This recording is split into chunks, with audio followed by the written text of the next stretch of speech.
in a railroad, the Duluth and Iron Range Railroad.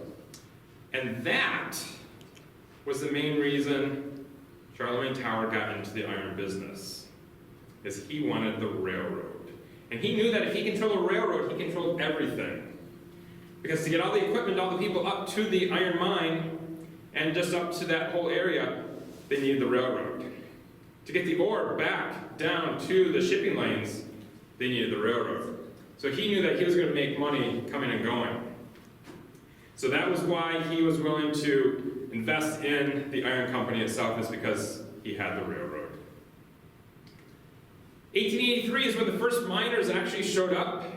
They had to walk all the way up from Duluth because there still was no rail transportation set up yet. So they walked all the way up from Duluth, and this is the way they did the drilling and the mining back then. It was called the double jack drill team. You had one person that was holding the drill steel, and you had two people with sledgehammers hitting away at that drill steel. And if you look right here, right underneath that gentleman's foot, see that little area right there? That's actually where they had drilled, and then when they blasted, it still left the other half of the hole there. So they would drill down, pack it with explosives, and then blast that area apart. And that's how they mined in the early stages. 1883 is also when they started construction on the railroad and the ore docks. Now, the land that Tower was able to gain control of when he bought the railroad didn't go to Duluth. It actually went to Agate Bay, which is now known as Two Harbors. And so that's where the railroad went, and that's where the ore docks went. So everything coming out of the Sudan mine went to Agate Bay, as opposed to Duluth. 1884. Big year for the company. The railroad is finally done. They're actually able to now ship out their first shipment of iron ore. So it goes out by train, goes down to Agate Bay, and then from there it goes off on the ships to the steelmaking plants. By this point, they have approximately 500 miners. Now in the biggest production years, which were the early 1900s, they had approximately 1,800 miners working there, and they removed approximately 500,000 ton of ore. So that was their biggest production year. By the time the mine closed, they had approximately 240 individuals working on site. And when it was all said and done, all the ore, it was anywhere from 16 to 17 million ton of ore that had been removed. So here are just some pictures of the miners as they're working. Everything started as an open pit. So even though it's known as the underground mine, everything started as an open pit. When they came up to this area, they saw the ore just laying there on the surface, and they just thought, oh, this is the way we're going to remove it, is just keep blasting and digging away at it. Unfortunately, as you can see from some of these pictures, you got up on top, when the glaciers came through, they left behind all this glacial till. And so now that they're this far down, as they're drilling and blasting on those walls, the percussion of the blast causes all that glacial till to fall into the mine as well. So it was not the safest of ways to be doing the mining anymore. And the miners were going to be very happy when they finally got underground. We can see how far down they actually did mine. 1886. This was the downfall of Tower. At this point, there's individuals down in Chicago and out east who had learned about how Tower acquired his land, and they basically told him to sell his company to him. So he sold his entire Minnesota Iron Company, including the railroad, to this conglomerate of people for $8.5 million.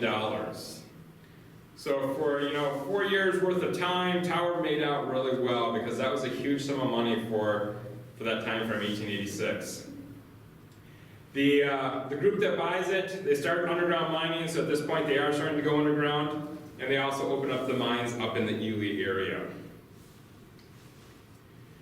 This was the first head frame right there. The head frame is the structure that allows the cage to go up and down.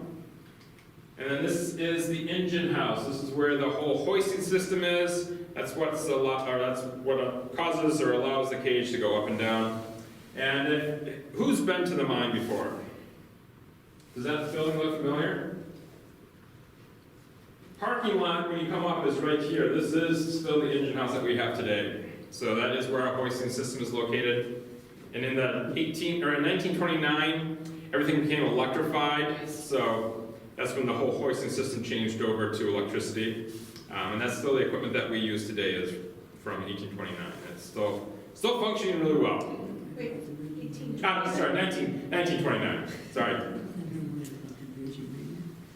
So 1892, everything is fully underground. So within 10 years, they are totally an underground operation now.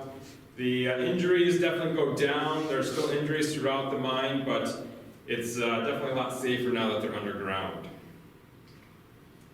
The process that they used is known as the cut and fill mining process. So you've got this gentleman right here doing the drilling and blasting. So you've got, you saw how they did it originally with the double jack drill team. Eventually they had steam power and compressed air, and so the drilling went a lot easier. But the rock was still a really hard rock to go through. So they would make a pattern either in the face of the wall or in the ceiling, and the miners called that the back. So they would drill and blast. When the rock came down, then came in this gentleman. He's known as the barman. And it was his job to make sure that that area was safe for the miners to come back into. So using that long metal bar, he's going in there tapping at the ceiling, listening. It's very smoky in there and dusty from the blast, so he's got to rely on his sense of hearing. And based on what he's hearing, tells him whether or not there's loose rock. If there's loose rock, he needs to be barring that down and getting that loose rock to come down so that when the miners are there, it's a safe opportunity for him. Once he's determined that it is safe, then they take the rock and they scrape it down a hole. In the early years, that would have all been done by hand, so they didn't have all these tools to help get the rock down, so they would be throwing it down the hole.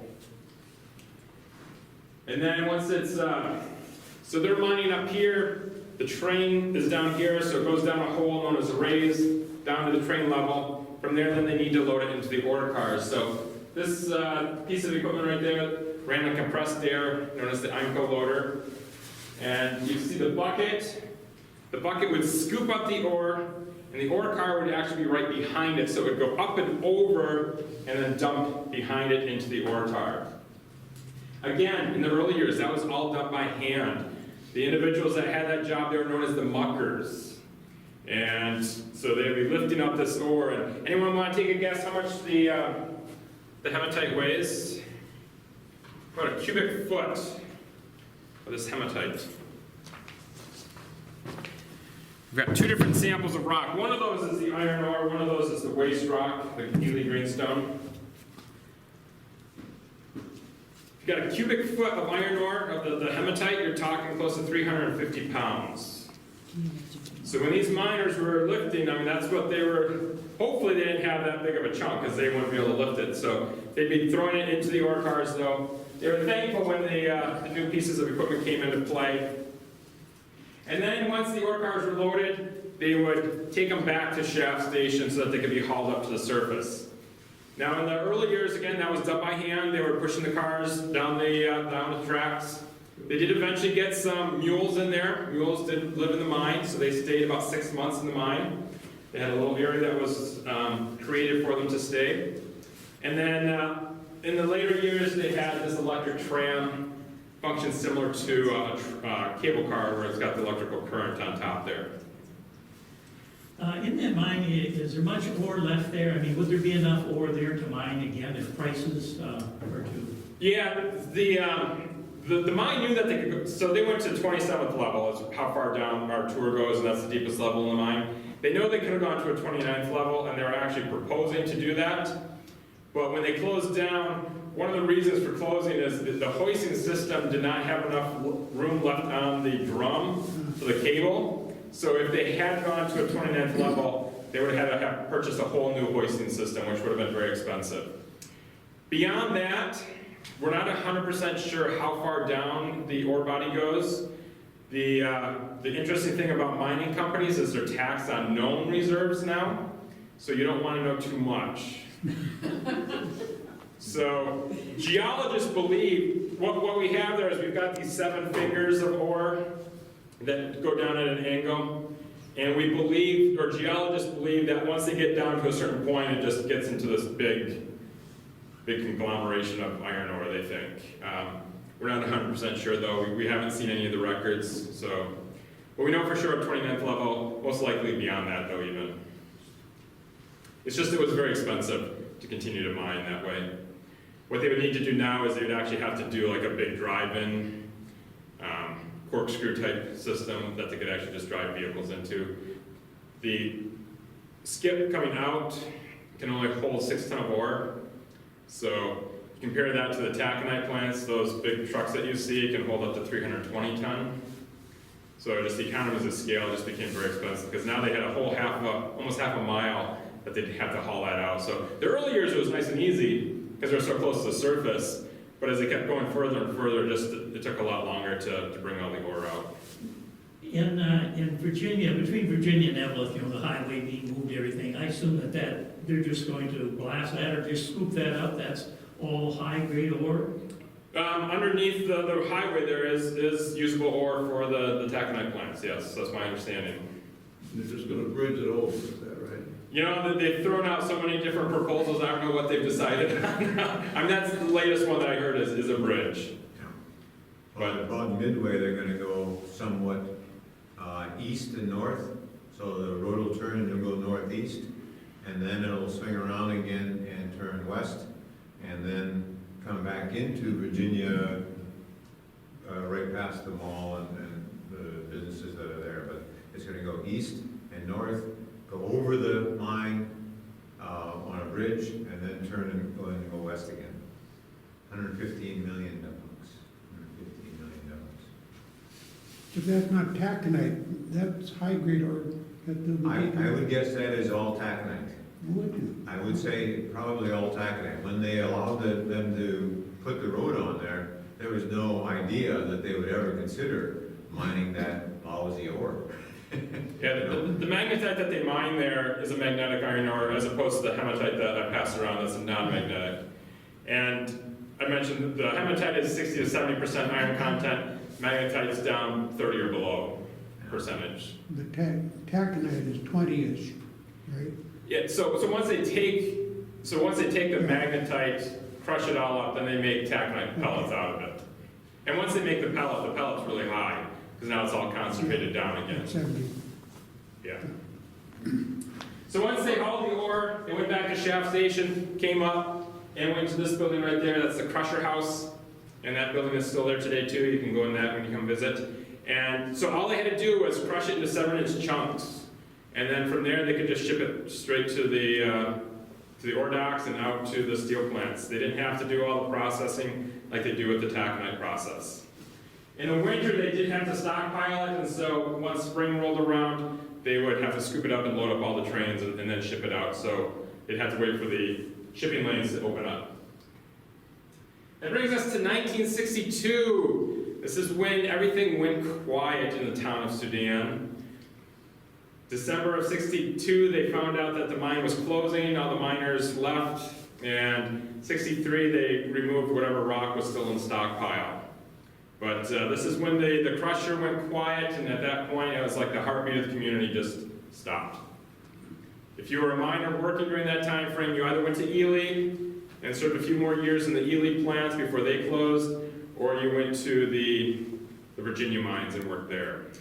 And the employer in 62 was? U.S. Steel. So that group that bought out Tower eventually became U.S. Steel. They kind of like merged together.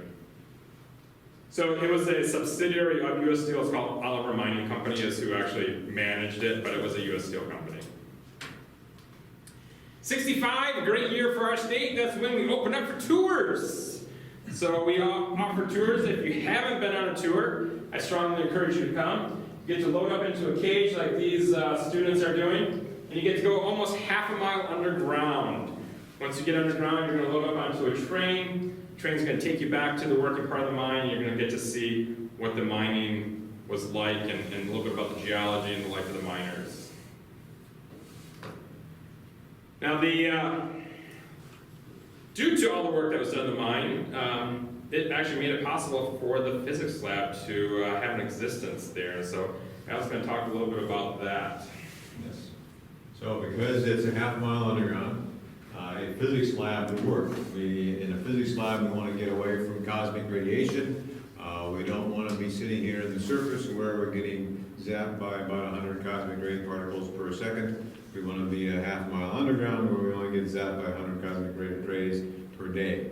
So the cosmic radiation is such that if we were looking at our data, this would be a data set from our neutrino event. If we were trying to see this, we would see this on top of it all the time. So because of that fact, this actually came through our detector, some kind of a solar flare, some kind of a solar burst, whatever, coming from the sun, and we ended up with this once, 2005. We haven't had anything quite like it since. But you can see why we want to get away from that. This is how it would look all the time on the surface. We would see this all the time if we were on the surface. So it would be difficult to pick this little bit out to see actual event. So that's why we want to be half-mile underground, and about the only reason why we want to be half-mile underground. We aren't afraid of something blowing up. It's not dangerous. It's not a secret. You can go to this website on this handout, the www.sudan.un.edu, and you can go to that website and see everything that's happening every day of the year, all day long. If you want to sit there and look at it, it has to be pretty boring, but it's going on.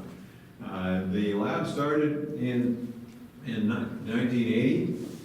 As the story goes, Marvin Marshak was visiting the mine with his wife as a tourist to take a look at the historic part of the mine, and she said to Marvin, Marvin, you know, you could really just do your science experiments right here instead of traipsing off to Finland or Italy or other places in the world.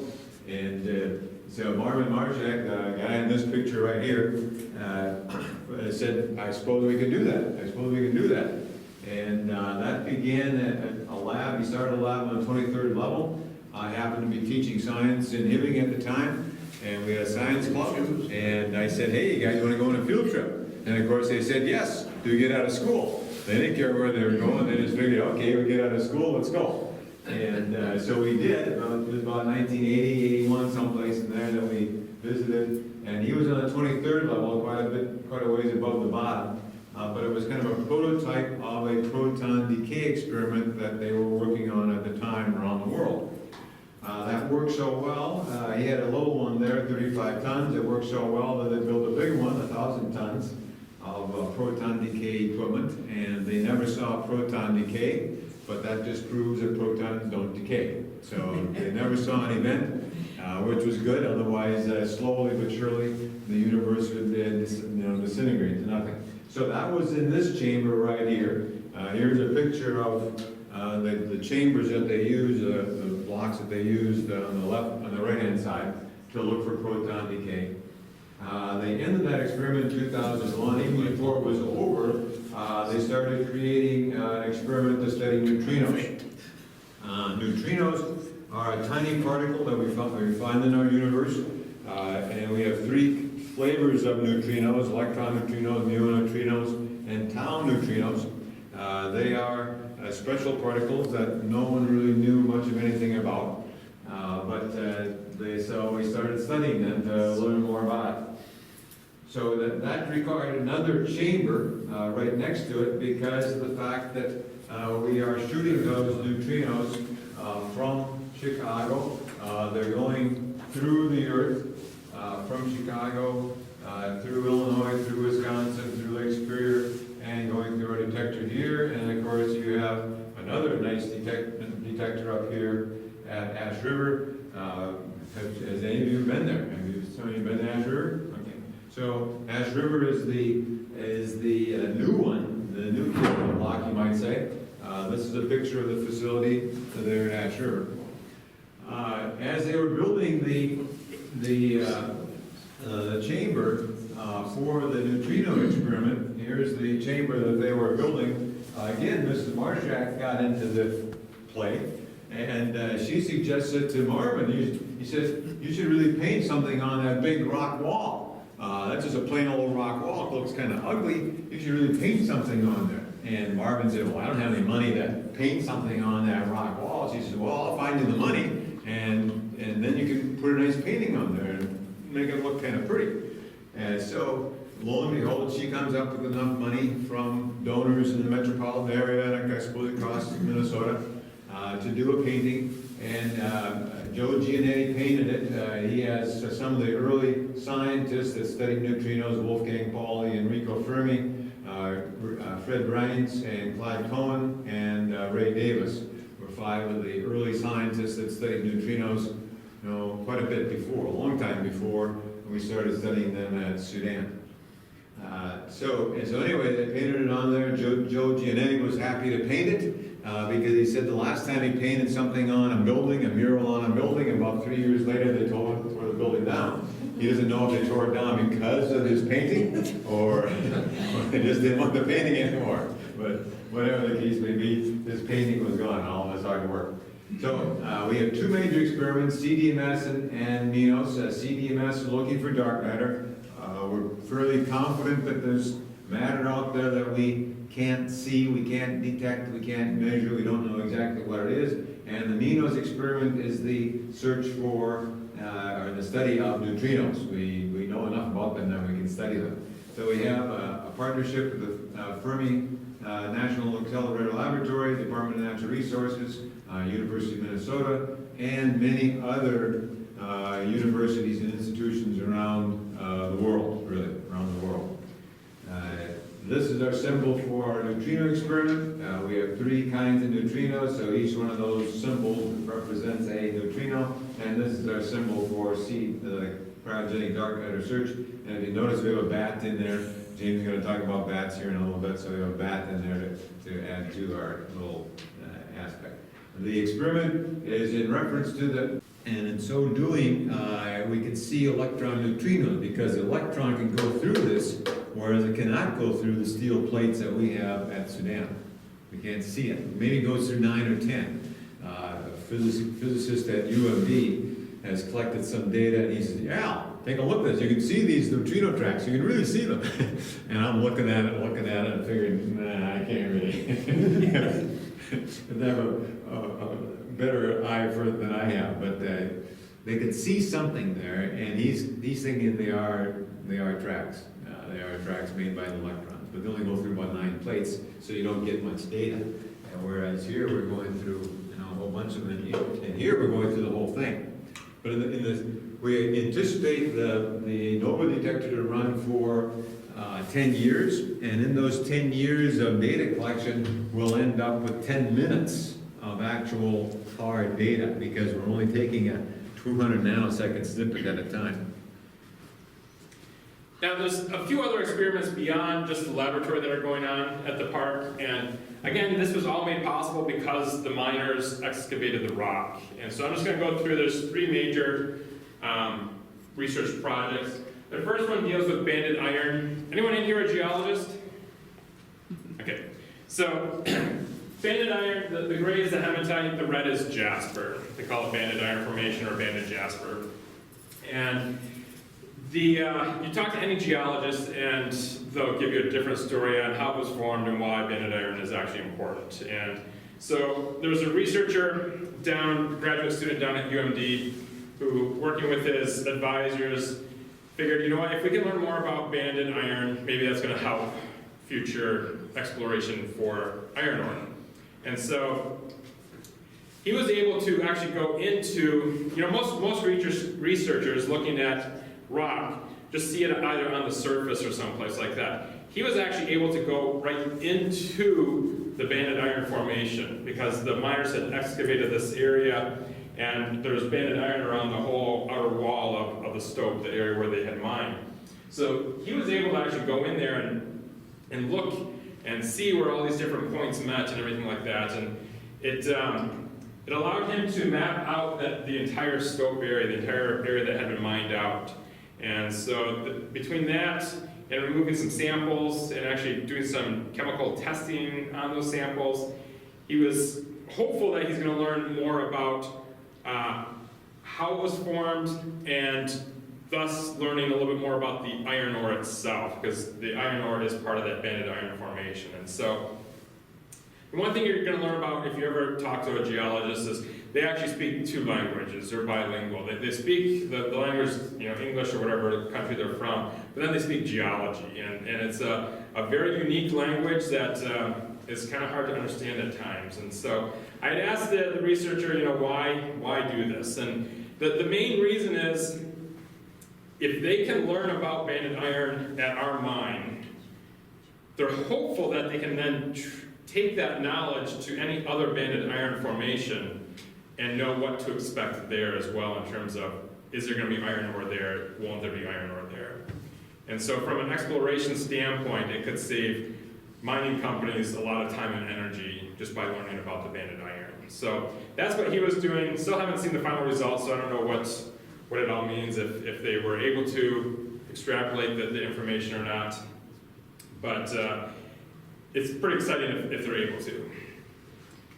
Now, the next one deals with our water. We've got some pretty unique water at the mine, and there's actually these little microbes that live in the water. And going back to the banded iron was formed during ancient oceans. So you had this bacteria that would thrive based on the oxygen levels, and when it was doing really well, you had a lot. When the oxygen went down, you had a lot of die-off, and that's what would form the sediments of banded iron. So the area up at Sudan, very, very salty water, which I'll show you a slide here in a little bit. Anywhere from 1 to 3 times saltier than salt water is what this water is that the researchers are finding. And so they're looking at different ways to possibly utilize these microbes. And one is to help with the white nose. Is there a way that they can use these microbes to help prevent the white nose from spreading? Is there a way to remove metals from water? So as water filtration. And the last one is there a way to use it as like a biomass, as a way to create energy? So this is where they would go and collect their water. When the mine was in operation, they did these core samples, and so they had these diamond-tipped drill bits, and they would drill into the earth. And that's how they found out that, yes, they could go down to a 29th level because there was enough iron ore there. And so later on, water eventually started to bubble out of this area. And you can see here's another example of there was a hole going straight in, trying to find out where the iron ore was located. And as the water came out, all these minerals would be deposited, and it formed these little rimstone dams here. But that's the water that they're collecting, is the water coming up from these holes. And it's water that they think just hasn't seen light of day for thousands of years. It's just this ancient, briny water. And so here's what they were doing with the white nose. So they were looking at an antifungal aspect to it. So they took the cultures and they were trying to grow them. And the interesting part is, to truly grow them, they needed to be in salt water. So they wouldn't survive in just regular water. They had to be in this really briny salt water. And so they grew them, and here's 4 of the cultures that they grew right there, and they put them into this fungus in a petri dish. And you can see what happened right around. The fungus can't survive around the bacteria. So it's like, holy cow, what does that mean? So they're wondering, is there some antifungal agent in there that's, could it be used for treating the mine if white nose comes in? Is it already working to possibly keep white nose out? We don't know, but that's one of the researchers' projects, is to figure out what to do with what they just found out. The other one deals with metals in water. And at the mine, we have to pump out all of our water, and once we pump it out, it has to be treated, it has to meet PCA standards. And so we do have a lot of minerals and stuff, copper, nickel, things like that in our water. As you can see here in this picture, that's some copper left behind on some of the rocks. But so the researchers are finding this fungus that's in this water, and it's actually liking the metals. And so they're wondering, can this be used as a filtration system of some sort? And so that's another one that they're really working on. And the last one that they're working on in terms of the water deals with electricity. And what they have is, they got these 2 different particles here, and this one is creating rust. And the other one is actually using that rust and creating energy. And so they've actually been able to capture some of this energy. Now it's not enough to power the lights or power your car or anything like that as of right now, but they are seeing energy creation from these little microbes. And so, as Al talks about basic research with the physics lab, same thing here. This is some pretty basic research, but just imagine what could possibly come of it if what they're finding is going to hold some weight. So, pretty exciting stuff. And the last one deals with Mars and water on Mars. You know, we've had all these rovers on Mars and all these pictures being taken of Mars, and people are wondering, you know, what's going on there. And this is a polar ice cap on Mars, and so we know that there's ice, but, you know, was there really water at one point? And this would be nice to know for as we're looking for future planets to possibly inhabit and stuff like that. And they look at these images, and all the images make it look like water had flowed at one point there. But they can't be 100% sure. So as the scientists are looking at our water, they're thinking, wow, these formations that we have underground with all that water coming out and the dams and stuff that they're making and the flowage that they have looks exactly like the images from Mars. And so the scientists are drawing conclusions that based on what they're seeing here with the water conditions here, they think that there probably was flowing water at one point on Mars, and you know, the dams and everything that they're seeing in the briny water and stuff is evidence that potentially Mars did have running water at one point. Now Al's got one last experiment that also deals with our universe and all that dark matter that's out there in our universe. So, the experiment acronym CDMS, cryogenic dark matter search. The reason we refer to it as cryogenic is because of the fact that we operate this experiment at a very low temperature. Even in international falls, you probably wouldn't have school if the temperature was negative 459 degrees Fahrenheit. What do you think? We'd have it. You'd have school, okay. Anyway, Hibbing would not have school. But anyway, so our experiment operates at negative 459 degrees Fahrenheit, and the word cryogenic simply means really, really cold, and that's why we use the word cryogenic. The experiment is, again, half a mile underground. We'd like to be deeper than that if we could be, but we can't be, so that's where we're stuck.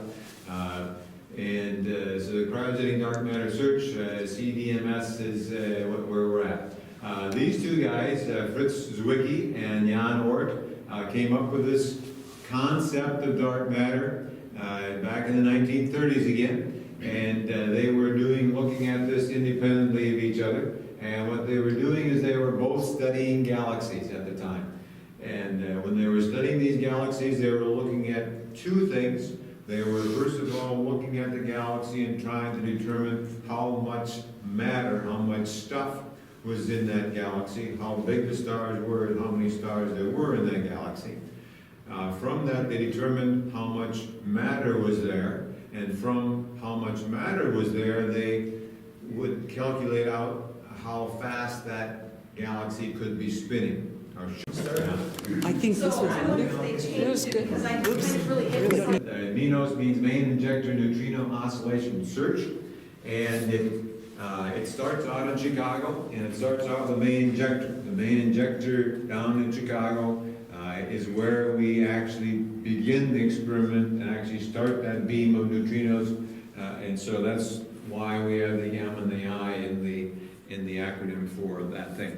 And then it travels through the Earth from Fermilab. So here, this semicircle that you see here would be the curvature of the Earth, and the beam goes through the Earth from Chicago through Wisconsin, through Lake Superior, and through Minnesota. So that's an overhead view of Fermilab.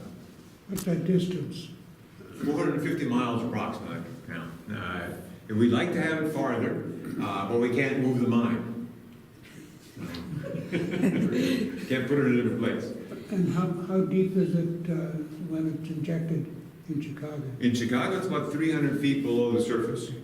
We jokingly talk about that because the elevator in Chicago at Fermilab is a cogwheel elevator And the cogwheel elevator takes as long to get from the surface down 300 feet as ours takes to go from the surface down 2,341 feet. But a cogwheel elevator can carry a lot of weight, a lot of mass, so that's why it's so slow. When you were talking before, you said neutrinos are all around us, right? Oh, yeah. Here in the room, Oh, yeah. they're all over. Is that the same with dark Yes. matter, do they think? Yes. It's in the Yes, air it's- everywhere. We're living in it. We're living in it. That's a current theory. Now, what's it gonna be like 20 years from now when, when somebody else says something? Who knows? But at this point, that's the feeling that we are embedded in dark matter. We are embedded in dark matter. And there's a lot of circumstantial evidence to support that. We'll do our bats and then I'll come back to dark matter and talk about that too. Now, is that, nobody's ever seen it? Nope. They just see the tracks. They see, Like a what I cloud like to chamber say or- is, no, they don't In see this that, case. no cloud chamber, no nothing like that at all. No, I like to refer to it as circumstantial evidence. We look at the spinning of a galaxy, and the galaxies such as our Milky Way or Andromeda or other galaxies that we've studied, the galaxies are spinning, the stars in that galaxy are spinning faster than what they should be able to spin given the amount of matter that we see in the galaxy. In other words, the galaxy can only spin as fast as the amount of mass that is there to hold the whole thing together, like a merry-go-round or whatever you want to call it. And they are spinning, the stars in that galaxy, all the galaxies that they have studied, are spinning faster than they should spin given the amount of matter that we can see. And what we can see would be the stars, you know, and estimate the number of brown dwarfs and estimate the number of planets around those stars and so forth. So it's all circumstantial evidence. And we also, well, we'll get to that in our dark matter thing, but we also see the bending of light. Coming from distant galaxies, we can see the bending of light, and the light is being bent by something we can't see. And if we can't see it, we consider it must be dark matter, or it's got to be something other than a star. You know, it goes back to 1895, where we learned that light is bent by gravitational forces as light from a star comes by the edge of the sun during a solar eclipse. So we can see that ever so slight bend by a few parsecs, microparsecs probably, of light is bent by the mass of the sun. But there we can see the sun and we know there's a huge mass there. So that all kind of circumstantial evidence around dark matter. So the neutrinos have mass. Oh yeah, yes, and we only agreed on that in 1998, relatively recent history. For all of us probably in here, that's relatively recent history. Now, I'm talking about 14-year-old, well, that's a long time ago, 1998. Yeah, well, Gosh. So that, how would that relate to a subatomic particle? Extremely small. We'll get to that in a second. All right. We'll get to that in a second. So, again, we're underground because we want to get away from cosmic radiation. By being 2,341 feet below the surface, we eliminate a lot of that cosmic radiation. We still have about 1 million hits per day going through our detector. Here's a couple pictures of our detector. It has a mass of 5,500 tons of steel. And we still end up with about 1 million hits from the cosmic radiation going through that detector. Cosmic radiation is a particle, not rays, not like light at all, but a particle that penetrates through the Earth, through that iron ore, through that Ely greenstone, and goes through our detector, and we get about 1 million hits per day. So we still end up with a lot of junk, but we can ignore that junk pretty well without having it interfere with our data. So this is just to emphasize that on the surface, you would end up with about 100 per second, and if you come down underground, you end up with about 100 muons per day. So if you stay down there, you don't age. You don't get any older. So we have a lot of people down there. No, well, that is something. Okay, so let's emphasize that again, 2,341 feet below the surface. And it would have been nice if the miners had kept on going down. But like James says, they would have to have another voice because there just wouldn't be enough cable on the drum to have it go down. So here are the bats that are going to benefit from that same thing. So that's kind of the history. We'll jump over into the nature of neutrinos in our next little session. So everything that's going on at the mine right now was made possible due to the miners. So the laboratory was made possible because the miners went down that far. I'm going to be talking about the bats right now. They have a nice home because the miners excavated a lot of the property there. So we had, after the mine was turned over to the state, this was probably in the 80s, I believe, when they actually had a scientist come up from Texas who did some surveys, went throughout the entire mine during the hibernation time period for the bats, just to see how many bats we would have in the mine. And it was estimated based on what they saw and what they didn't see, but what they were kind of extrapolating. Anywhere from 8,000 to 12,000 bats utilize the mine as a hibernacula. So it is one of the largest hibernaculas here in the state of Minnesota. This map shows some of the other areas, other counties where we know bats hibernate. And so a hibernacula is the place where the bats are hibernating. This is St. Louis County. This is where Sudan is located. This is where Banning State Park is. And this one down here is where Forestdale Mystery Cave is. So those are 3 state parks where we do bat surveys on a regular basis just to see what our bat populations are doing. It gives us an opportunity to see if there's something going wrong with the population. Now, question for you, does anyone know how many different species of bats we have here in Minnesota? 3. 3! Anyone else? I got 3, anyone? 4, 4, I got 3, I got 4, anyone? 4, anyone? 4? Probably 65. He seemed pretty authoritative. He was pretty, it's still actually a little low though. We do actually have 7 different species here in the state of Minnesota. Now on a separate scale, if you look at how many we have in the world, how many different species there are in the world, anyone want to take a guess on that one? 500. 1,000. 1,000? Really? It's actually like 1,200, so. 1,200 different species, so approximately between a quarter and a fifth of all of the mammals in the world are bats in terms of different species. So pretty incredible. Sad thing is we only have 7 here, and that's the reason is bats don't like really hot temperatures, and they don't like really cold temperatures, which is what we have here. So we've got 7. The most common one is what's known as the little brown bat. So if you've seen a bat flying around, if you've got one in your attic or whatever, good chance that it was a little brown bat. Here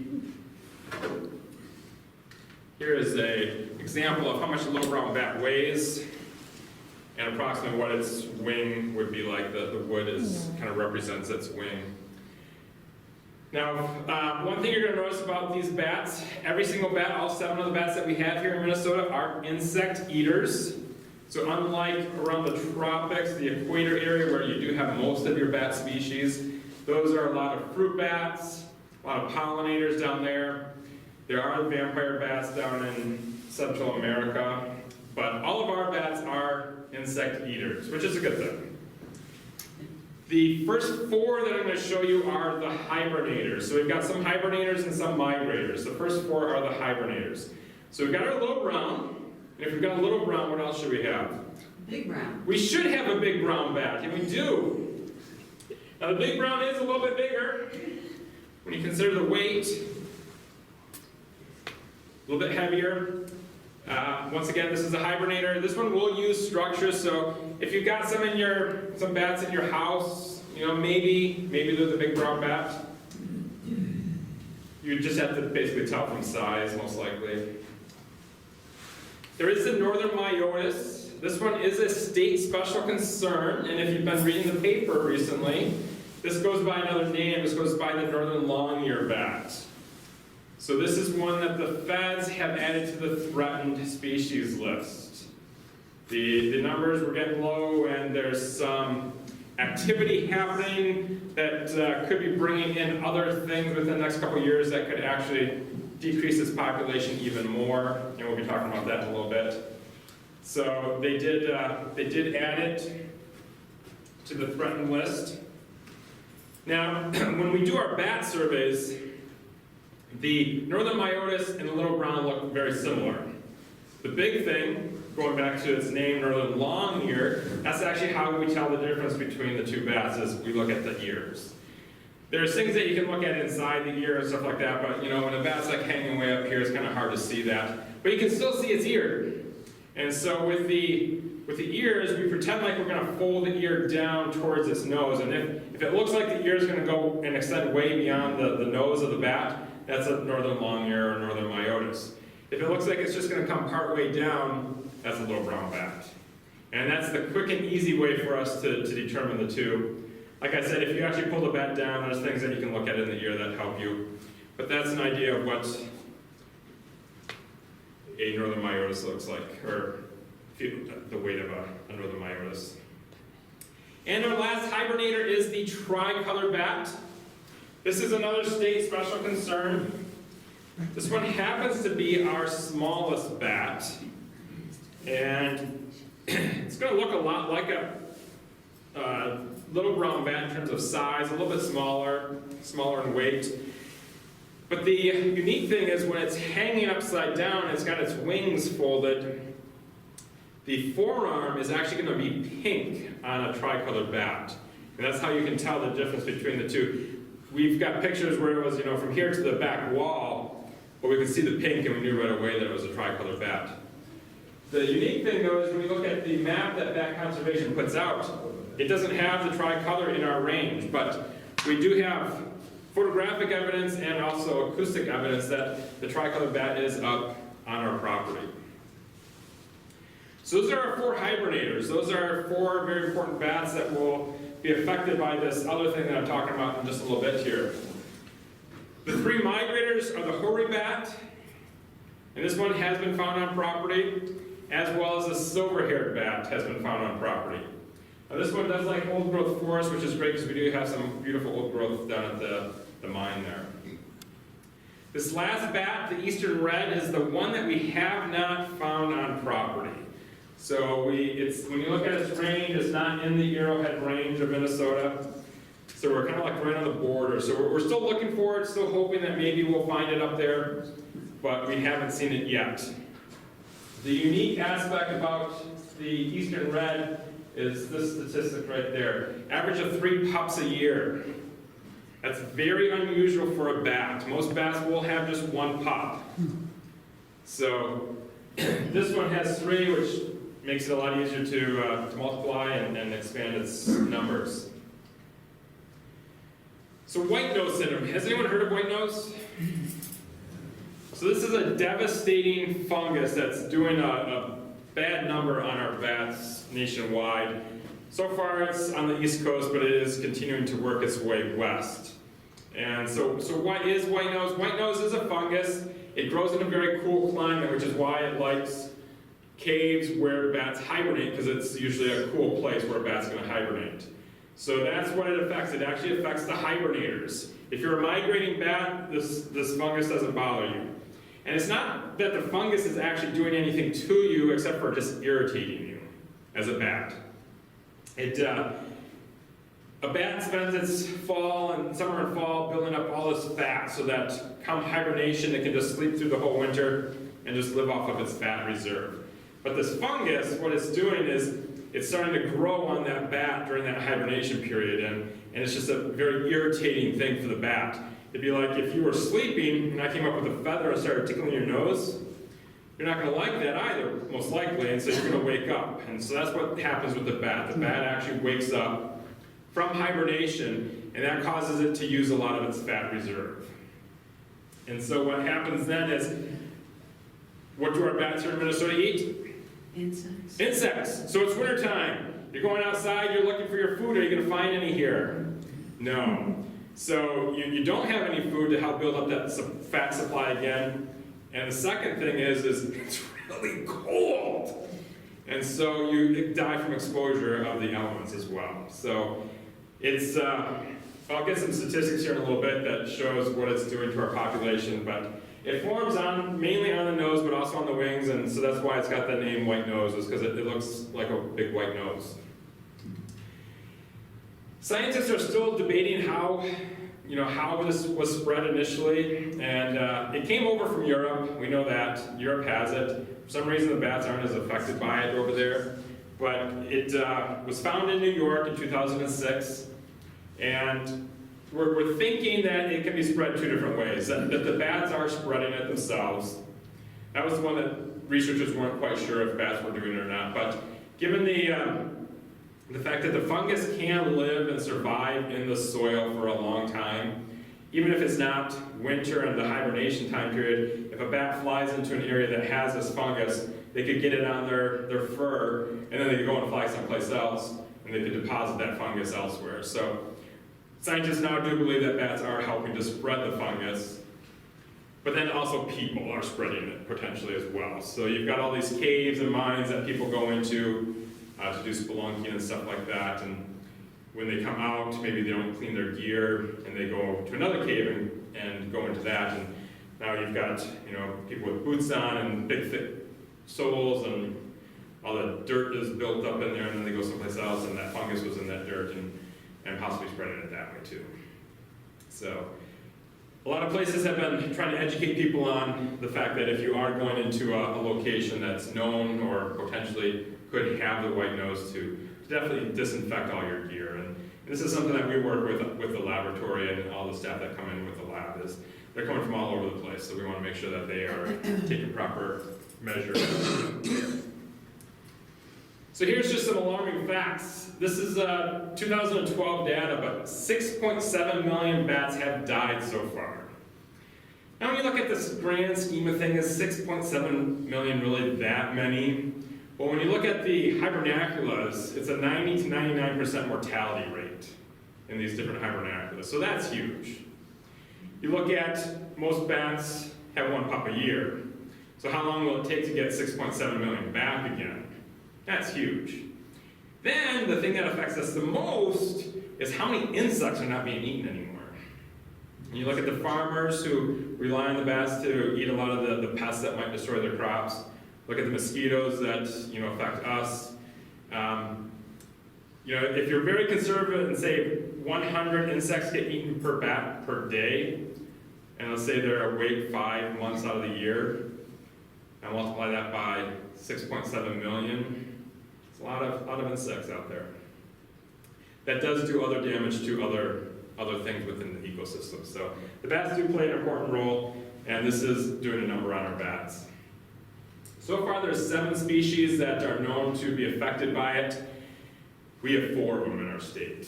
So all 4 of our hibernators have been affected by white nose. So there's the picture. Like I said, it looks like a white nose, like they were eating a powdered donut or something like that. And this is the fungus as it was growing on the wings as well. So as I mentioned, the bats, they fly out in wintertime, can't find any food, they just roost on a tree, the exposure to the elements kills them, and that's what the researcher found was just all these bats that died at the base of this tree. And this is what other researchers found when they went into some of these caves that had been affected by the white nose. As they were walking through, they just heard this crunching, crunching, crunching, crunching, which they hadn't heard before, and then they realized what was causing the crunching, and it was all the bones of the dead bats. So this is a map of 2009 showing the progression. So right there is in New York where it was first found. And you can see within 3 years it had already spread down into West Virginia. 2010. Some of these that you see here, like this one, this is a suspect. They weren't quite sure if they had it or not. At the beginning, things weren't, tests and stuff weren't the best in terms of determining yes or no, and so there's different places that are suspected having it, but you can see that as we continue to go through the different years here, it just keeps getting worse and worse in terms of where it was definitely found. So this was fall of 2013, and you see that Minnesota is now on that list. We've been doing research on our bats and actually testing our bats for this fungus to see if it's present there or not, and we had always had all these negative tests. And then they came out with a new test, so they retested our 2012 data, both here and down at Mystery Cave. And during that time frame, 2 bats came back positive at both spots, and so they retested those 2 bats 3 times and got positive and negative. So we're suspect at having it. We're not really sure if it was just a testing error or if it's truly there. But we're now on the map and we'll forever be on that map. But here's 2014. This is where it's starting to get really scary. Is Upper Peninsula Michigan now has it, Wisconsin has it, Iowa has it, and it's up here in Ontario as well. And just about a week and a half ago, we got the new 2015 data, and it's even worse. So Thunder Bay is now suspect at having it, so it's right on our border now. We got more places in the UP and the Lower Peninsula and Wisconsin. So it's continuing to make its way west and further south, a lot more down in this area here too. So what can we as citizens do to help? One is, get to know a little bit more about the white nose, figure out what it is, and be observant, looking for bats. In the wintertime, if you see bats flying around, usually not a good thing, not a good sign. So there is a website you can go to on the DNR webpage where you can fill out a bat observation report. And this helps the researchers know that, okay, maybe we need to come up to this area and take a look if there's bats flying around right now. That's, maybe they just got disturbed somehow, but maybe it's the white noses there. When do they normally come out of hibernation in this part of the world? Right now, they'll be starting here if they haven't already. So when we do our bat surveys, we go in end of February timeframe. So it's towards the end of hibernation. So if we did wake one or two of them up, it won't be the end of the world for them. They still have another. There won't be an indication. Any that you see now will not necessarily be an indication of. Yeah, not necessarily anymore. If you see them out during the daytime, that might be something else that's odd, because normally they shouldn't be out during daytime either. But in terms of the white nose, it'd be the wintertime that you'd see them flying around. Yep. So the other thing you can do is just avoid disturbing bats. If you know you have bats in an area, especially during the wintertime, is just leave them alone. Try and keep it so that they're not disturbed. If you have to remove them, do it in a safe manner. Think about when a bat is most active. Is it day or night? So if it's active at nighttime, when do you want to seal up the area where they live? See? If you do it during the daytime, you just locked them in because they're sleeping. So you have to wait till night, wait for them to come out, and then seal up any of those holes that they are escaping from. And then they'll just go find another spot to live. You can also build bat houses. And these are painted black. That's to help with the temperature.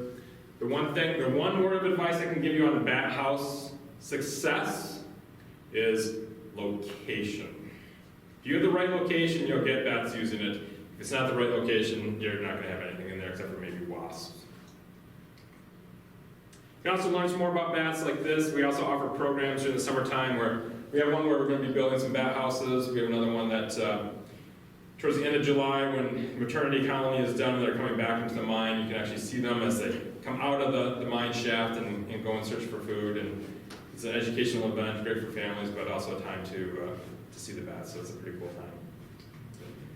As I mentioned earlier, the lab has all these different people that are working with them, and we have to work with them to make sure that they understand the ramifications of this whole white nose aspect. So with that, I'll turn it over to Al. He's going to continue on with Aminos. Okay, so this shows you the variety of places that we collaborate with. On the left side of the Aminos, that'd be the Neutrino Experiment. On the right side would be the CDMS, the Dark Matter Experiment or Research.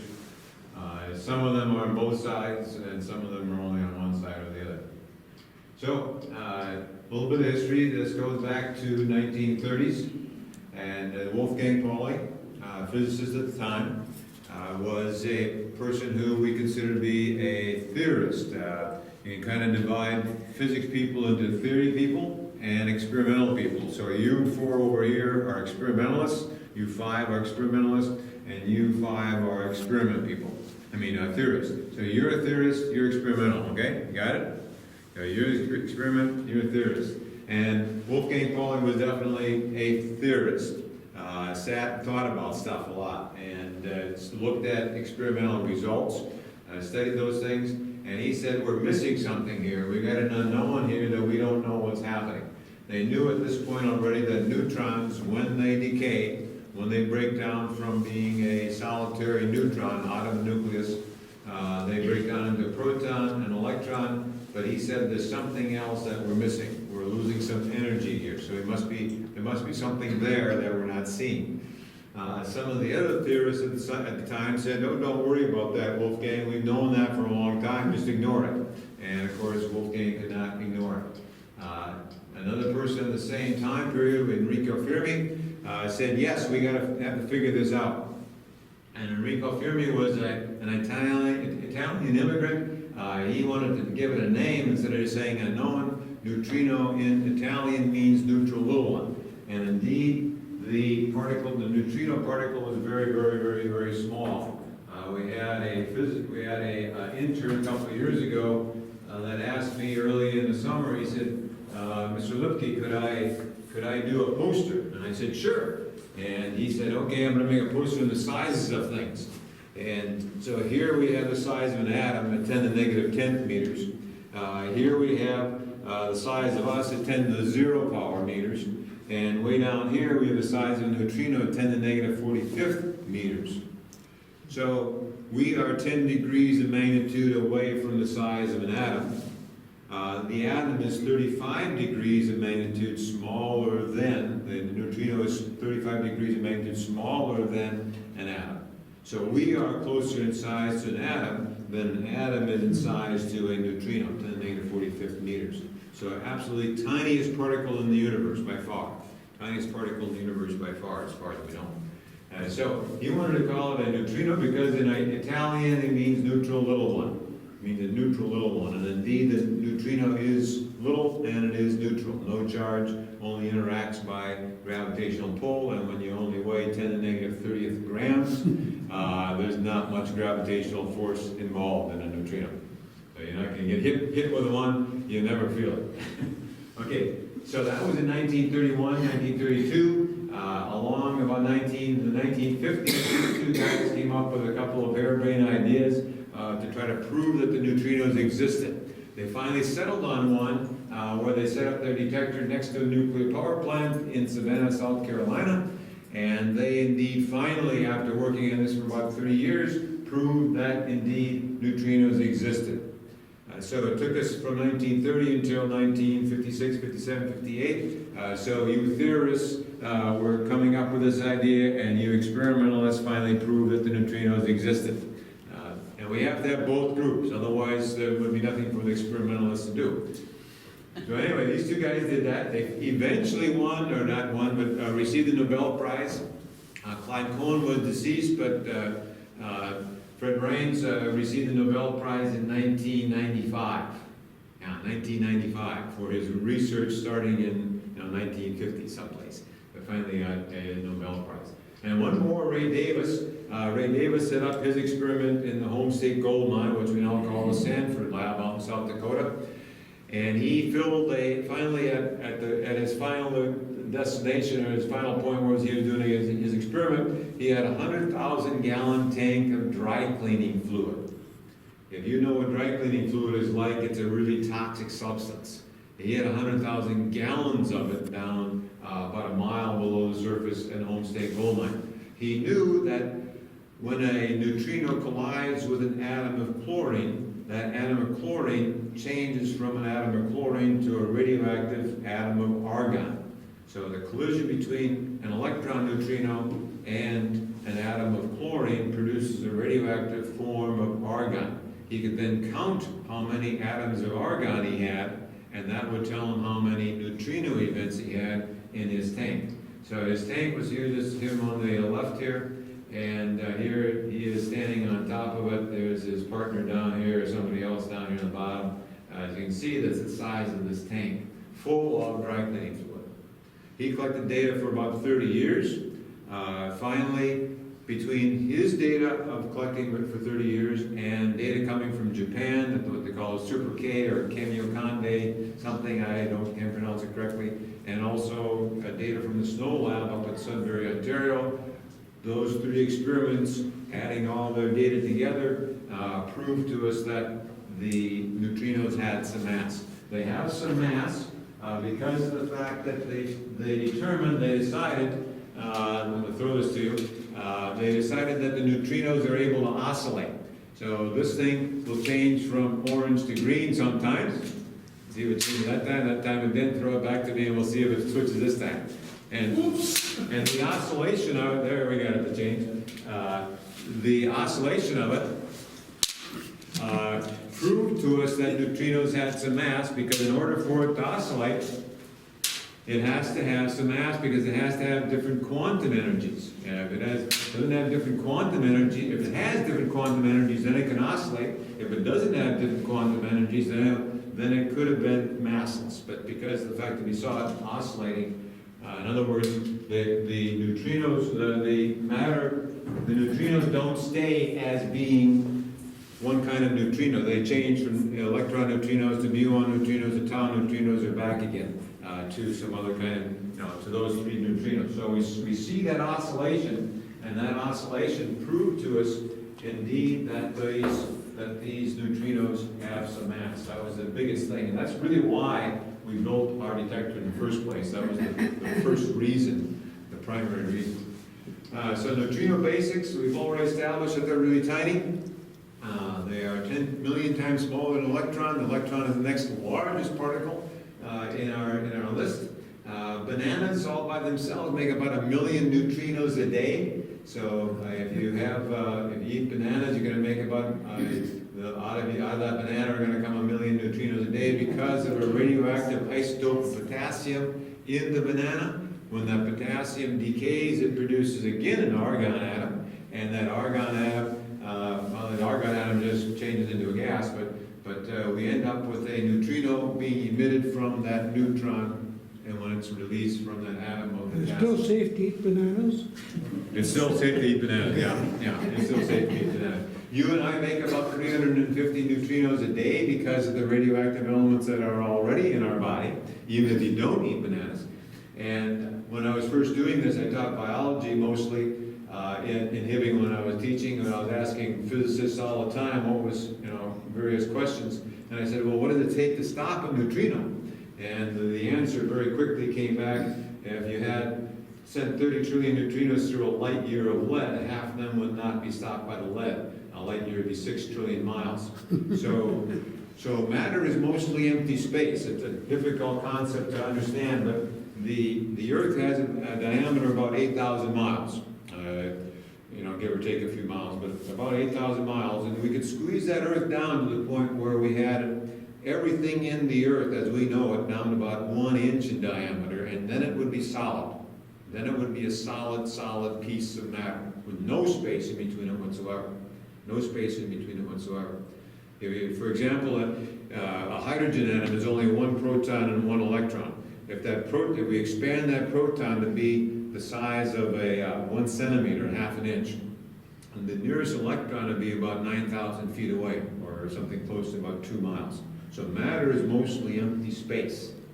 And so that's why the neutrino can travel through a light year of lead, and half of them would come out the other end. The other half would bump into something. You and I have about 40 trillion neutrinos going through our body every second, day and night. In an 80-year lifetime, 1 neutrino would hit you. 1 neutrino would hit something in your body. So maybe it happens in that 10th year of your life, or maybe it happens in the 40th year of your life, or maybe in the 80th year of your life. But again, your body is mostly empty space. You only really make up a very, very tiny bit of matter.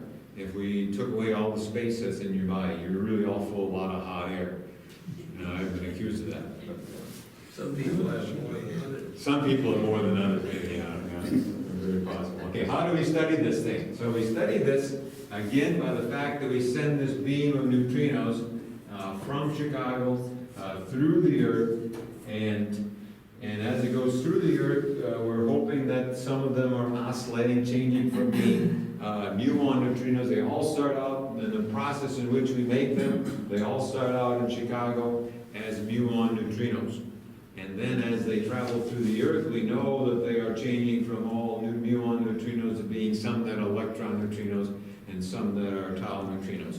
Our new detector up here at Ash River has detected quite a few electron neutrinos. We're getting more events. We're getting probably twice as many, maybe even 3 times as many events here as we really had planned on or had hoped for, let's put it that way. So the neutrinos we're seeing here are all electron neutrinos.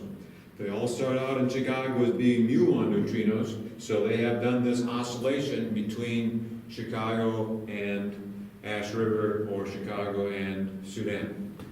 They travel through the Earth at nearly the speed of light, maybe a little bit slower than the speed of light, and they end up moving through the Earth as a wave. The track takes about 0.0025 seconds, so 25/10,000ths of a second for them to travel from Chicago at 450 miles to Sudan.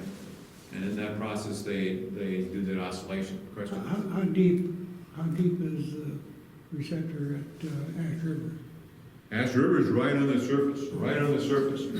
And we can do that because of the fact that the technology has advanced since we designed the one at Sudan to the point where we designed this one. We didn't have the money to put this one underground either. Because you and I don't drive a Lamborghini because we can't afford to drive a Lamborghini, right? And I suppose here in northern Minnesota, you can only drive it for 2 months out of the year anyway, because the rest of the time it'll be still underground. But anyway, this one sits right on the surface, okay? And because of our technology that we have today, we know to within about 2 millimeters how far this end of the detector is from Chicago. So the thickness of 2 dimes, that distance. And we know that the neutrinos travel from there from Chicago to here in, let's say, 0.0025 seconds. We'd have to put out a couple more digits to get it more accurate, but let's just say 0.0025 seconds.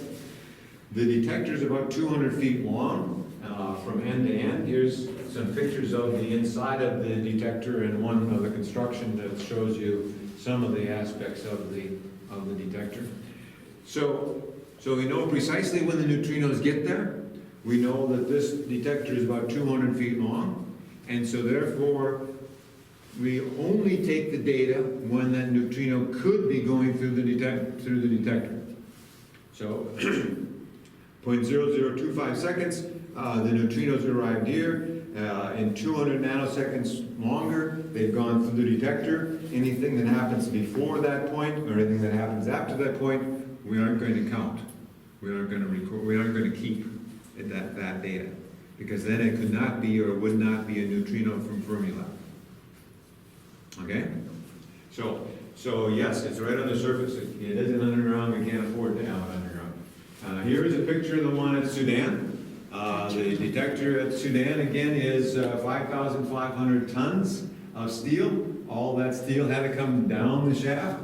It all came down in pieces, about 6 feet high and about 25 feet long. Then it had to be welded together and stood up on edge. So it kind of put together as if you would put files into a file folder or into a file cabinet. And so the detector there is about 100 feet from end to end. And we've been taking data since 2003. And 2005 was when we first started taking neutrino data.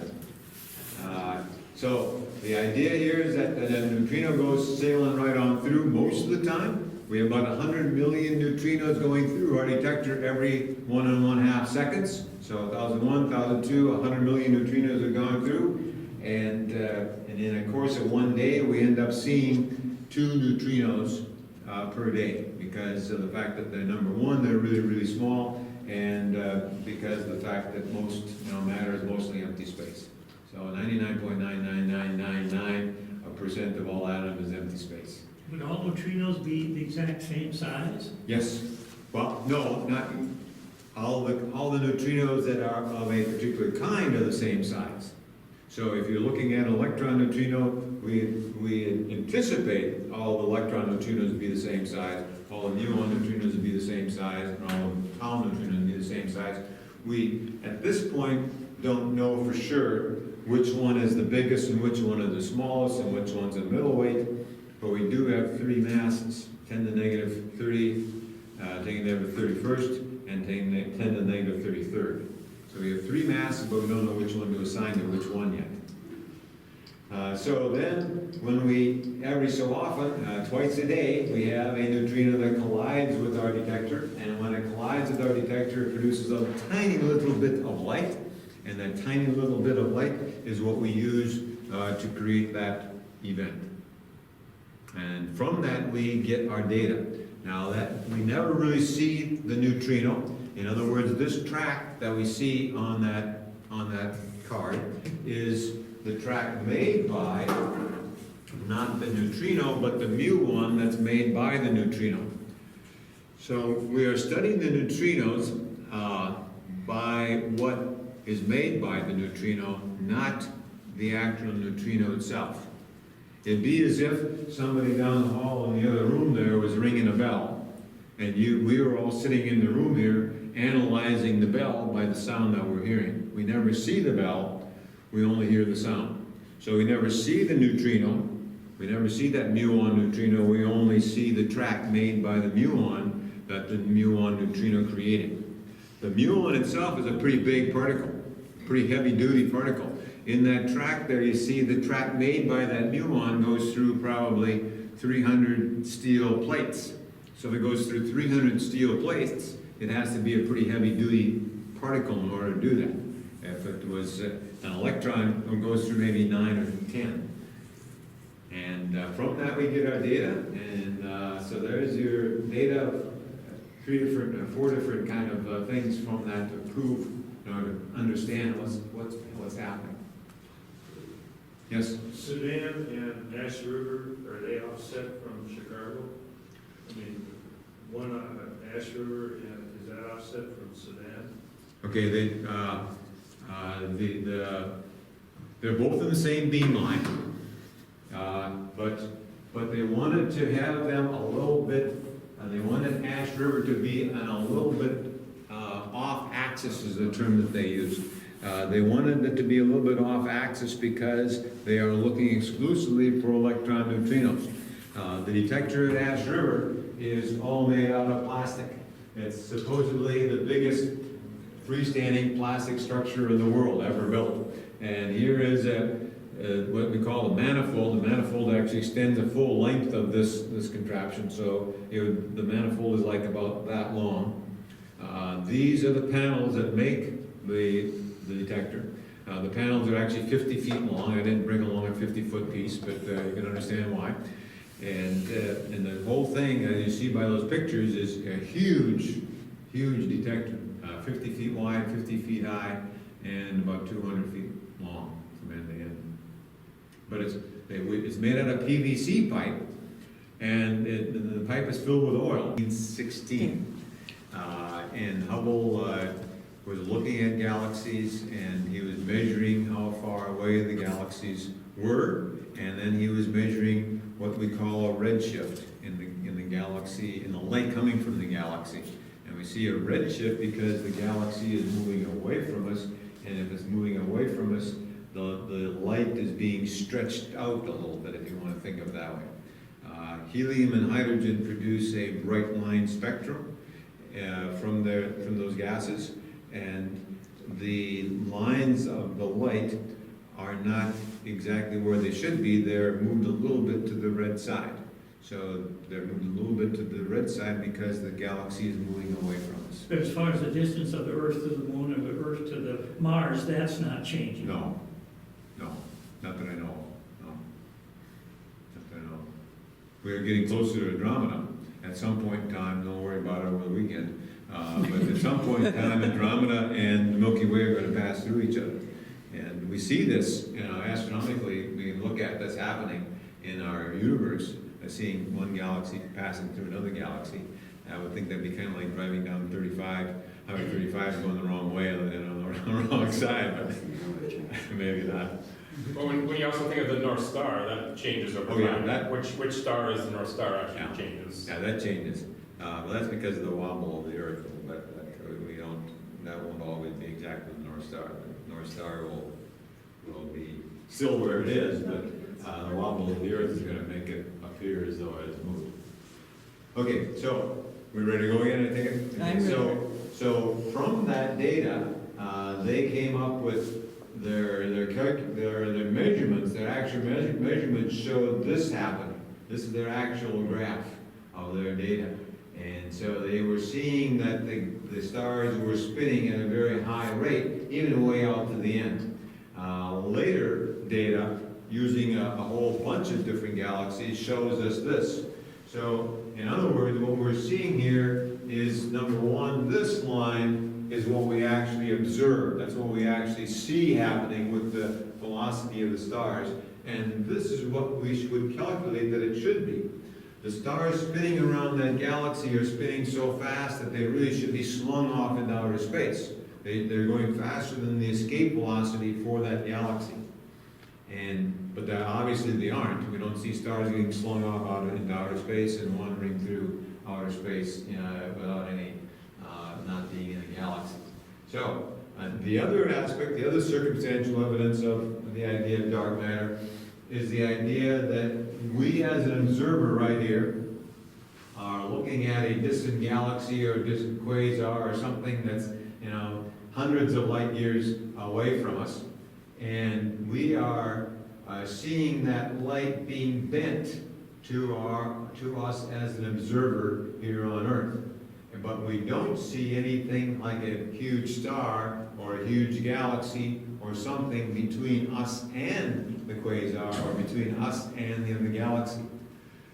The only the conclusion that we have is that this area is full of dark matter. The light is being bent by the gravitational pull of the dark matter.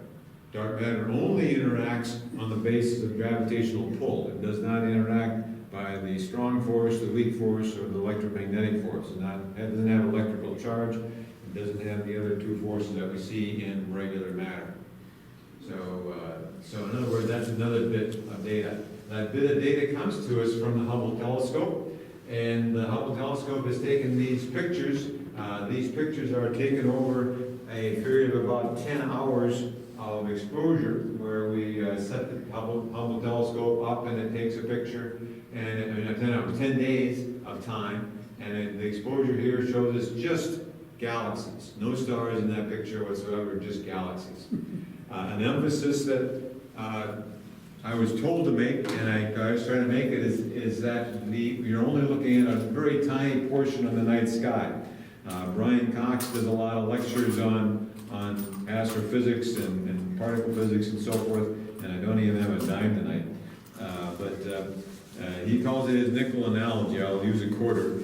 The nickel analogy is the idea that if we were looking at that space in our night sky and you held a nickel up in front of you, you would be blocking out that entire view just by that one little nickel that's covering a little portion of the night sky. So we're looking at a very small portion of the night sky when we see something like that, not a major area of the night sky whatsoever. But the little slivers of light that we see here, and on here, and there are the bending of light, the refraction you may call it, but not really refraction, but the bending of light due to the gravitational pull of the dark matter. Another interesting picture is this one, and again, our nickel analogy applies here again. Dark matter is clumpy. Dark matter is not uniform, but yet we feel that our galaxies are embedded in this dark matter. And again, matter is mostly empty space. And if that dark matter particle is very unreactive, only interacts by gravitational pull, dark matter is moving through us and all the time. We're not interacting with it whatsoever. This is our distribution of matter. The percentages are rounded off a little bit. In other words, if you add them all up, you don't end up with 100%, but that's where we're at. I round them off just to make it a little bit more convenient. So the dark energy, and I never talk about dark energy, but dark matter is 25% of the universe mass. Dark energy is not a particle, just pure energy. And then all of our stars, all of the hydrogen and helium in the universe makes up 4.5% of the matter. The neutrinos are a significant player here at 0.3%. We think that neutrinos are uniform throughout the universe, so that every cubic centimeter, which would be about yay big, so like every cubic centimeter, a centimeter high, centimeter wide, a centimeter long, contains 330 neutrinos. And so we think that neutrinos are uniform throughout the universe, not connected, not concentrated in one area or another, but zinging around at the speed of light. We still have neutrinos traveling through us from the Big Bang that happened 13.7 billion years ago. So they're still here. And we're still getting up with more and more of them because we end up with those neutrinos being generated by each one of us at the rate of 350 million a day. Every neutrino, no matter what its source is, has its own fingerprint. In other words, if we're getting neutrinos that are from the Big Bang, or we're getting neutrinos from the sun, or we're getting neutrinos from the Earth, or we're getting neutrinos from other sources, like a banana, they all have a certain energy level that we can kind of calibrate out to identify which source they came from. You and I and everybody else and all the solid elements, all the solid particles that we think of as being solid, like Mercury, Venus, Mars, Earth, Pluto, the moons around our gas giants, all of those things, all of that throughout the whole universe comprises 0.03% of the universe. Carl Sagan once said, we are stardust. We are stardust. We are the little bits and pieces of junk left over from supernova that have exploded sometime during the course of history. And that's us. That's 0.03%. My mother thinks I'm pretty important, but that's where it ends. That's where the whole thing comes to an end. Now, prior to dark matter, then all the planets, everything, they were hanging up there in place due strictly to gravity. Gravitational pull is what keeps us in alignment with the sun and keeps our solar system in alignment with the Milky Way. Yeah, yeah. And as the theory, as you theorists are going on here now, the theorists are saying that the galaxies would not have formed if we would not have had dark matter. There wouldn't have been enough gravitational pull there to keep everything together if we wouldn't have had dark matter to help the process along. But again, that's a theoretical thing. It's a theoretical thing. So how do we study this? The physicists had looked at this thing, and we started off in the 1930s again, but it took us until 1985 before the scientific community finally got together and said, okay, the particle physicists over here and the astrophysicists over there came down to the idea that they said, yes, indeed, dark matter does exist. So 1985. So it took them 50-odd years to get from the point where somebody had proposed it in the 30s. Vera Rubin is another person that got on board with this in the late 40s, early 50s, did a lot of public lectures and wrote a lot of stuff to try to convince people that dark matter existed. But finally in 1985. So in 1985, they got their heads together and tried to figure out, well, what is the source of this dark matter? Is it the gravitational pull? Is it because of the black holes in the center of the universe? Is there something with low mass stars? We call them brown dwarfs. Is there something wrong with Newton's theory of gravitational pull? And we disallow that. We feel that the tau neutrino can't possibly be it. Light having some mass is really way out there. So we finally settled on weakly interactive massive particles. And so that's where we come to with the idea of what we're looking for and what we're trying to prove exists. So, a bunch of years ago, somebody built one of these, and we built another one to go along with it. And so this represents our detector. Our detector is relatively small. Here is this is one of the germanium detectors. It's a little bit busted up, so they let me carry it around and take it places and so forth and so on.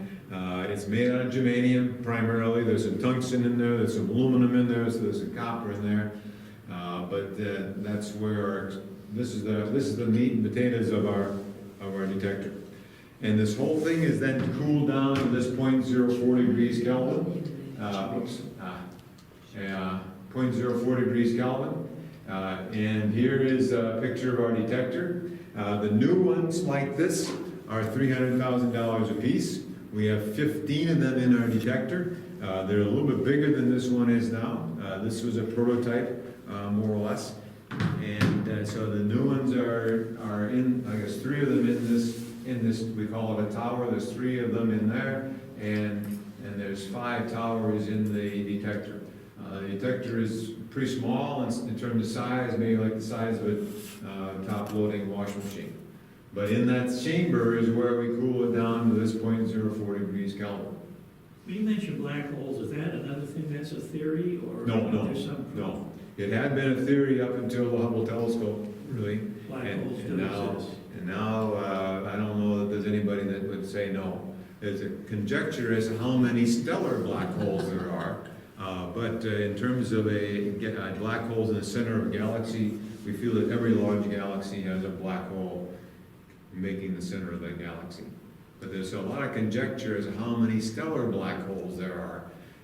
In other words, when a star collapses, if it's a big enough star and that star collapses, we feel that it could be creating, we're pretty sure that it's creating a stellar black hole, in that the matter from that star is collapsed into a very, very compact mass, and that compact mass has such a high gravitational pull that light is not able to escape.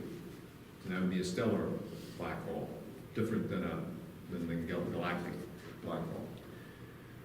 So, how does our experiment work? We end up with it cooling it down, and as we cool it down at room temperature, you can throw this at this thing in a second. At room temperature, this would be vibrating.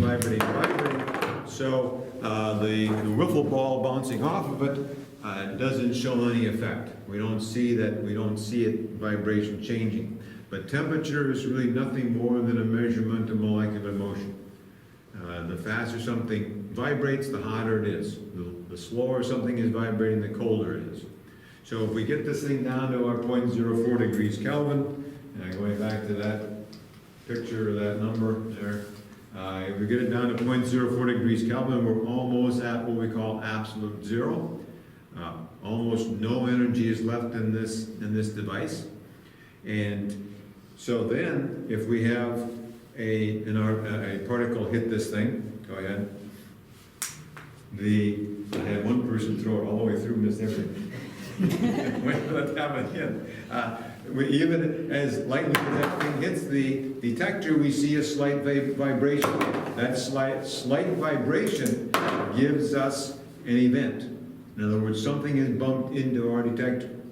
Now, we know we have a picture of, we have an energy level of things like a proton. Bumps into it, we know what the mass is, we know what the energy level is going to be. If a neutron bumps into it, a cosmic ray bumps into it, a gamma radiation bumps into it, anything that hits it is going to give us a little bit of vibration. That little bit of vibration raises the temperature a little bit. The temperature comes up ever so slightly. We get a little electrical impulse coming through the tungsten that's embedded in the detector, and from that we end up with events. And so all of the dots on this thing are events. And in fact, we took most of them out of there on the left-hand side and some on the right-hand side. We left in the 2 that really look good. In other words, these 2 energy levels would be areas in which we would not expect to find anything.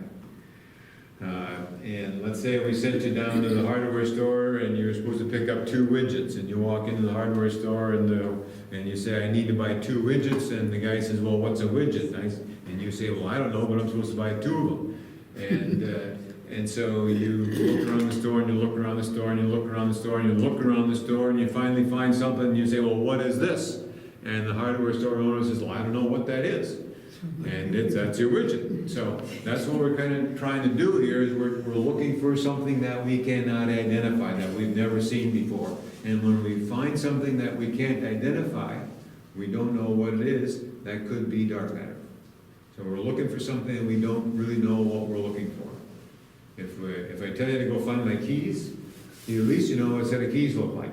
But if I tell you to go find my widgets, you don't know what to look for until you find something you don't know what it is. So we hope to find it, but I don't know. And our experiment here at Sudan is the only one like it in the world. In other words, Easter's come and gone, but we don't put all of our eggs in one basket.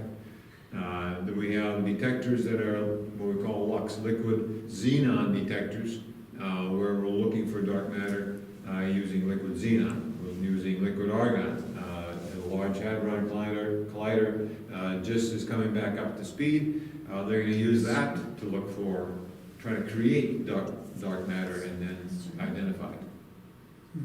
Question? That's at CERN? That's it, sir. Yes, yes, yes. Well, we want to thank all of you for joining us tonight. We, a couple of you have been to the park. I encourage the rest of you to come visit us at the park. We've got some brochures here. Al has some brochures there on the lab as well. You can take tours of the mine, go half a mile underground, and you can also go into the lab and actually see the laboratory as well.